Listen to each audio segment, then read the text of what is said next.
না জনগণের সামনে, বিএনপির সামনে। এইবার 3 সিটও জিতবেন আল্লাহর রহমতে।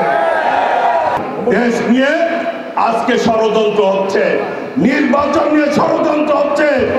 আজকে অনেকেই কথা বলেন যে নির্বাচন স্থানীয় না জাতীয়। এই সরকারের উদ্দেশ্যে বলতে চাই, আপনাদের যে আইন শৃঙ্খলার পরিবেশ যে রকম, আপনাদের দ্বারা স্থানীয় নির্বাচন করা সম্ভব না, কারণ আপনারা দুর্বল সরকার, ইতিমধ্যে প্রমাণ করেছেন। ওই নির্বাচন দেওয়ার মতো সক্ষমতা আপনাদের নাই। কাজেই বাংলাদেশের মানুষ জাতীয় নির্বাচন চায়, তাদের পছন্দ মতো সরকার গঠন করতে চায়। কাজেই এই ব্যাপারে আমাদের কথা পরিষ্কার। আমাদের সামনে সাথে শ্রেণীর যোগ করেছিল,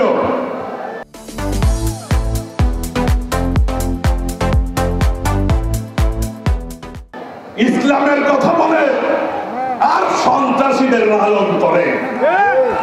বিএনপির সাথে যখন ছিল তখন ভাগ্যে কয়েকটা সিট জুটেছিল। 96 সালে এই পতিত স্বৈরাচার ফ্যাসিবাদের সাথে আন্দোলন করে নির্বাচন করেছিল, ভাগ্যে 3 সিট ছিল। এখন যদি আবার নির্বাচন নিয়ে ষড়যন্ত্র করেন, মনে করেন নির্বাচন করবেন, জনপ্রিয়তা যাচাই করবেন, আসেন না জনগণের সামনে, বিএনপির সামনে। এইবার 3 সিটও জিতবেন আল্লাহর রহমতে। বাংলাদেশের মানুষ শহীদ রাষ্ট্রপতি জিয়াউর রহমানের ঘোষণার মধ্য দিয়ে এই স্বাধীন বাংলাদেশ করেছে। 30 লক্ষ শহীদের রক্তের বিনিময়ে, 2 লক্ষ মা-বোনের ইজ্জতের বিনিময়ে। কাজেই স্বাধীনতার বিপক্ষে যাদের অবস্থান, তাদের বাংলাদেশের স্থান হবে না।